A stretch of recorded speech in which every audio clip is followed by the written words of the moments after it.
दं बेहा जोंहा गोबां खहा जागोन जायनि थाखाय जोंहा बेयाव फोरोंगिरि जोबस्रांलांनाय लोगो फोरोंगिरि जोबनाय लोगो गोदान फोरोंगिरि फैनाय नङा बे फरायसालि बिल्डिंनि माखासे बेयाव जेबो मोनसे माबा थानाय नङा आरो जोंहा अनेक खहा दं बे फरायसालि गैया बुंनाय लोगो बेयाव माने मानसि गैया होनना बुंनाय जागोन आरो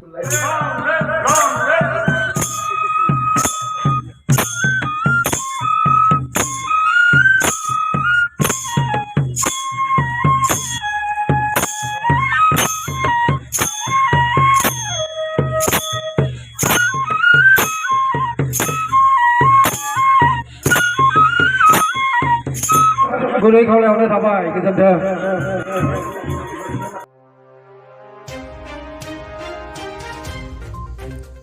खुंगा 37थि बोसोरारि जथुमा कैलाजुलिगुदि बर' थुनलाइ आफादनि सावराय मेला दिनै जोबथा सान। सनितपुर जिल्लानि सिङाव थानाय कैलाजुलिगुदि बर' थुनलाइ आफादनि गा 37थि बोसोरारि सावराय मेला मैया 15 नभेम्बर 2022 मायथाइनि साननैनि मेहेरगोनां हाबाफारिजों जागायजेननानै दिनै 14 नभेम्बर खालि जोबनानै थाङो। जोबथि सानाव हाबाफारि बायदियै फुंनि 8 रिंगायाव फिरफिला बिरहोनायखौ कैलाजुलिगुदि बर' थुनलाइ आफादनि आफादगिरि मतिराम बर' बिथाङा बिरहोनाय जायो आरो मुंख्लं खाम्फायाव बिबार बावजेनो कैलाजुलिगुदि बर' थुनलाइ आफादनि लेङाइ आफादगिरि जतिश बसुमतारी बिथाङा। बिनि उनाव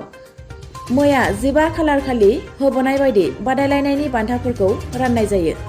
बे गेवलां मेलाव मासिगिरि मतिराम बर' बिथांनि मासि सामलायनायाव गेवलां मेलखौ बेखेवना होयो 72 नं विधानसभा समष्टिनि MLA पद्म हाजरिका बिथाङा। बे गेवलां मेलावनो गाहाय आलासि महरै बाहागो लायो बर' रेबग्रा जथुमनि बारग' आफादगिरि बिजय बाग्लारि बिथाङा। मख'नो गोनांदि बे गेवलां मेलाव जर'खा आलासि महरै बाहागो लाबावो राङापारा दख'रा दुलाराय बर' फरायसा आफादनि आफादगिरि सान जोहोलाव बर' बिथांजों लोगोसे बिथांनि मावथि लोगो बिथांमोन आरो गोबां बायदि आफादफोरनि दैदेनगिरि बिथांमोनजों लोगोसे रायजो राजा बिथांमोननि बाहागो लानायजों हाबाफारिया जाफुंसार जानो हायो। আজি পিছপৰা অঞ্চল যিটো কৈলাজুলি বড়ো আঞ্চলিক সাহিত্য সভাৰ আজি 31তম প্ৰতিষ্ঠা দিৱস পাতি তেওঁলোকে যেনেধৰণে জনসাধাৰণক জড়িত কৰিছে আমাক আমন্ত্ৰণ জনাইছে। মই ইয়াত উপস্থিত হ'বলৈ পাই নিজকে ধন্য মানিছোঁ আৰু এই সাহিত্য সভাৰ জৰিয়তে মানুহবিলাকৰ মনবিলাক পৰিষ্কাৰ হ'ল আৰু যিবিলাক আমাৰ বড়ো জনগোষ্ঠীৰ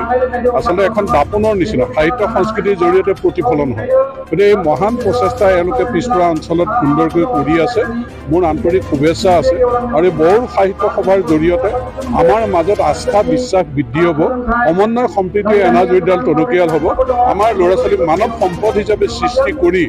দেশৰ 5খন শ্ৰেষ্ঠ ৰাজ্যৰ ভিতৰত এখন কৰিবলৈ আমি নিশ্চয় সক্ষম হ'ম এই আশা কৰি মই বড়ো সাহিত্য সভালৈ শুভেচ্ছা জ্ঞাপন কৰিলোঁ।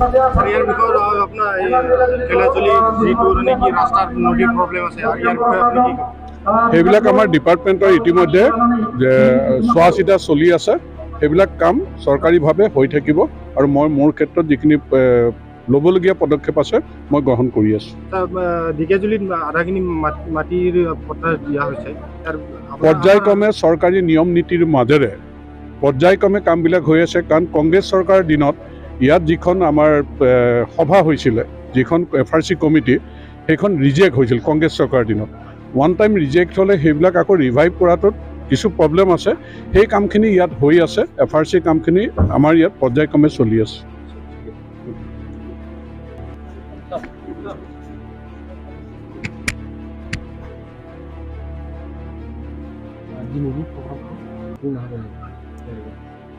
दिनैनि प्रग्रामा जाबाय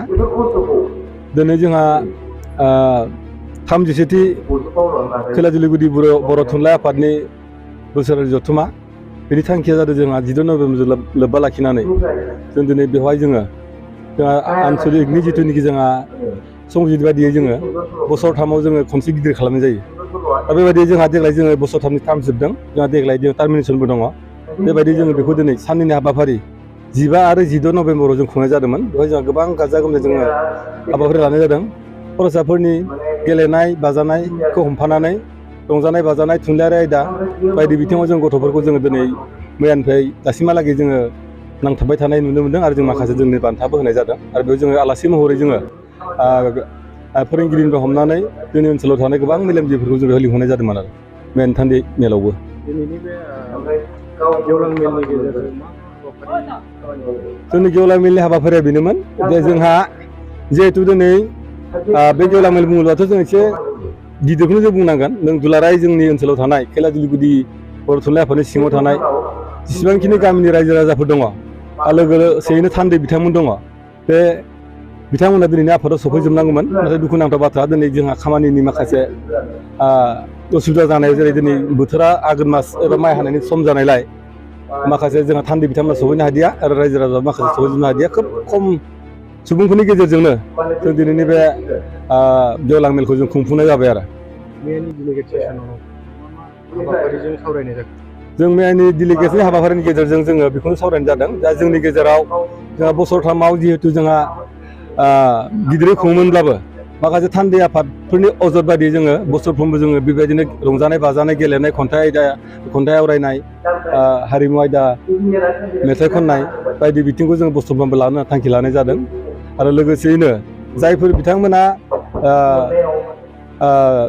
मेट्रिक आनजादनिफ्राय हमनानै PG डिग्रिसिम जाय सुबुंफ्रा जोंनि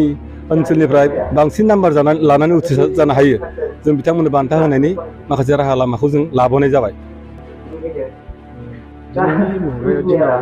माखासे फरायसालि गुदि फरायसालिफोरा माखासे इनरलमेन्ट गैयिनि थाखाय सोरजोंबा एमालगेमेटेड जाबाय दा सोरबा फरायसालियाव उथ्रिसारलांबाय दा बिनि सायाव नोंथाङा मा बुंगोन थुनलाइयारिनि आफादगिरि हिसाबै आंनि बुंनो गोनां बाथ्राया बेनो आंथ' जों साफा बर' थुनलाइ आफादनि दैदेनगिरि हिसाबै जों बर' बिजोंनि फरायसालियाव जोङो थैजानो लुबैयाखैमोन दा बिनि गेजेरावनो जोंनि ओनसोलावनो माखासे बर' बिजोंजोंनो सोलिनाय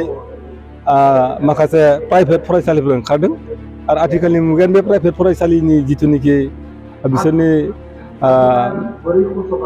गाननाय जोमनायखौ लानानै माखासे माने आप टु डेट गाननाय जोमनायफोरखौ लाफानानै आरो दानि मुगाया माने बेखौ लुबैयो हिसाबै हयथ' गुदि फरायसालियाव एबा जोंनि सरकारि स्कुलफोराव बेबायदि फरायसाफोरखौ होनो गोसो जायाखै बा एसे खम होयो जायफ्रानोखि एसे रां रुफायाव थोजासे दङ बिथांमोनानो माने बेबायदि प्राइभेट फरायसालि हरनायखौ गोसो जासै आरो आंनियाथ' दा आंनि थांखि बायदिबा आं बर' थुनलाइ आफादनि सासे आफादगिरि हिसाबै बर' बिजोंनि फरायसालिखौ थैजानो लुबैयाखै आरो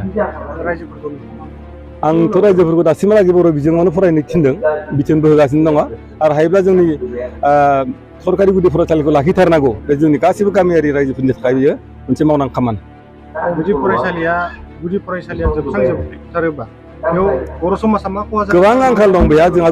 गोबां खहा जागोन जायनि थाखाय जोंहा बेयाव फोरोंगिरि जोबनाय लोगो गोदान फोरोंगिरि फैनाय नङा बे फरायसालि बिल्डिंनि माखासे बेयाव जेबो मोनसे माबा थानाय नङा आरो जोंहा अनेक खहा दं बे फरायसालि गैया बुंनाय लोगो बेयाव माने मानसि गैया होनना बुंनाय जागोन आरो